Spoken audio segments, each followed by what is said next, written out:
नमस्कार। कभी सोचा है कि जब कोई स्थानीय नेता मतलब कि सरपंच अपनी जिम्मेदारियां ठीक से ना निभाए तो क्या होता है? ये सिर्फ एक झुंझलाहट या फ्रस्ट्रेशन की बात नहीं है। इसके लिए बाकायदा कानूनी रास्ते, असली टूल्स मौजूद हैं। तो आज हम यही समझने वाले हैं कि किसी सरपंच को उसके पद से हटाने की पूरी प्रक्रिया आखिर है क्या। आज की हमारी बातचीत का रोड मैप कुछ ऐसा रहेगा। सबसे पहले देखेंगे कि जब नेता काम न करें तो क्या होता है। फिर जवाबदेही के दो मुख्य रास्ते कौन से हैं, इसमें परिषद यानी काउंसिल की क्या भूमिका है और जनता के हाथ में क्या शक्ति है। हम हटाने के कुछ जरूरी नियमों पर भी बात करेंगे और आखिर में समझेंगे कि ये सारी जानकारी इतनी जरूरी क्यों है। तो चलिए शुरू करते हैं। तो सबसे पहले बात करते हैं उस असल समस्या की जहां से ये सारी प्रक्रिया शुरू होती है, यानी जब लीडरशिप ही ठीक से काम न कर रही हो। ये वो सवाल हैं जो बहुत से लोगों के मन में आता है। मान लीजिए कोई सरपंच या उप सरपंच है जो समुदाय के भले के लिए काम नहीं कर रहा, तो आखिर किया क्या जा सकता है?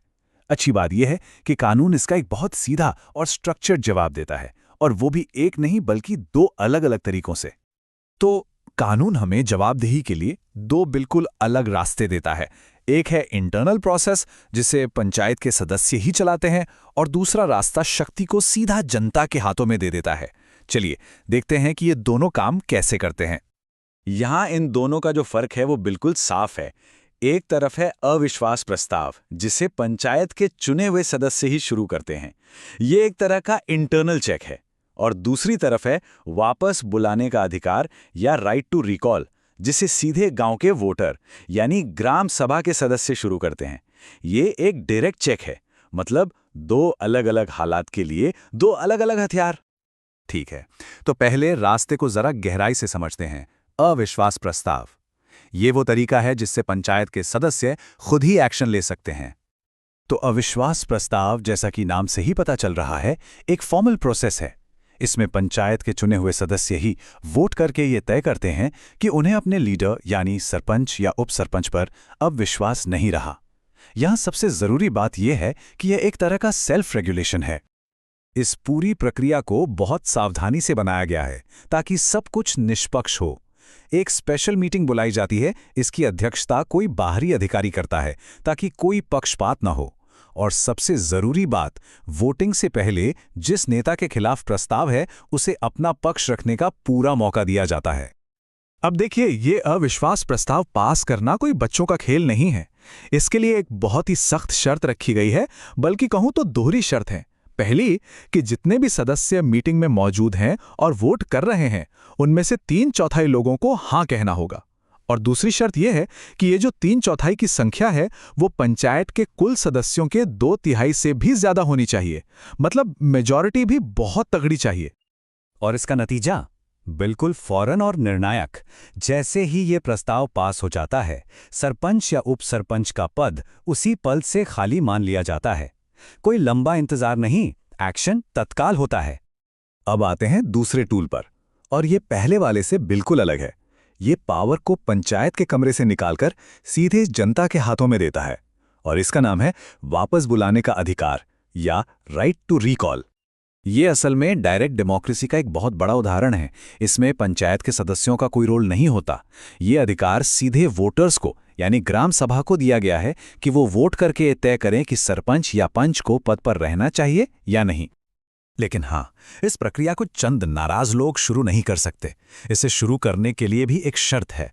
ग्राम सभा के कम से कम 1/3 सदस्यों के साइन वाली एक सूचना तैयार करनी होती है। जब यह शर्त पूरी हो जाती है, तब सूचना जमा होती है और फिर एक सीक्रेट बैलेट यानी गुप्त मतदान करवाया जाता है। और यहां आता है सबसे बड़ा ट्विस्ट, सबसे मुश्किल शर्त। इस प्रक्रिया को कामयाब बनाने के लिए गांव के जितने भी रजिस्टर्ड वोटर्स हैं, उनमें से आधे से ज्यादा को हटाने के पक्ष में वोट डालना जरूरी है। ध्यान दीजिए, सिर्फ वोट देने आए लोगों का बहुमत नहीं, बल्कि गांव की पूरी वोटर लिस्ट का बहुमत चाहिए। ये एक बहुत बहुत ऊंची दहलीज है। ये जानना भी बहुत जरूरी है कि वापस बुलाने की ये शक्ति सिर्फ सरपंच तक ही सीमित नहीं है। इसका इस्तेमाल मतदाता अपने वार्ड के प्रतिनिधि यानी पंचों को जवाबदेही ठहराने के लिए भी कर सकते हैं। इससे स्थानीय शासन के हर स्तर पर जवाबदेही तय होती है। ये दोनों ही टूल्स बहुत शक्तिशाली हैं, लेकिन ऐसा नहीं है कि इनका इस्तेमाल कभी भी किया जा सकता है।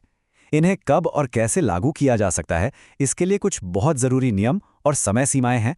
चलिए उन्हें भी समझ लेते हैं। देखिए, कानून स्थिरता को भी बहुत महत्व देता है, इसलिए एक प्रोटेक्शन पीरियड बनाया गया है।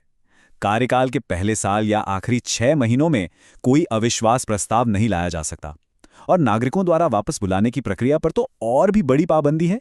इससे पहले 2.5 साल तक शुरू ही नहीं किया जा सकता। और अगर किसी को लगता है कि प्रक्रिया में कोई गड़बड़ी हुई है, तो उसके लिए भी एक साफ और तेज अपील का रास्ता है। हटाने के 7 दिनों के अंदर जिला कलेक्टर के पास अपील की जा सकती है और कलेक्टर को 30 दिनों के अंदर अपना फाइनल फैसला देना होता है। तो इन सभी नियमों और प्रक्रियाओं को समझने के बाद सबसे बड़ी बात क्या निकल कर आती है? वो ये है कि कैसे सही जानकारी ही असल में नागरिकों को सशक्त बनाती है। देखिए, सबसे जरूरी बात यही है कि लोकतंत्र सिर्फ चुनाव के दिन वोट देने पर खत्म नहीं हो जाता। ये जो कानूनी रास्ते हैं, ये उस रीढ़ की हड्डी की तरह हैं जो ये सुनिश्चित करते हैं कि नागरिक लगातार शासन से जुड़े रहें और नेताओं को जवाबदेह बनाए रखने के लिए सक्रिय तरीके हमेशा मौजूद हों। और ये हमें एक बहुत ज़रूरी सवाल पर लाके छोड़ता है, जो सिर्फ प्रक्रियाओं से कहीं आगे है। अब जब ये पूरी प्रक्रिया साफ है, तो ये सुनिश्चित करने में एक सक्रिय और सूचित नागरिक की भूमिका क्या है कि स्थानीय शासन वाकई सबके लिए काम करे। यही सवाल असल में स्थानीय लोकतंत्र के दिल में है।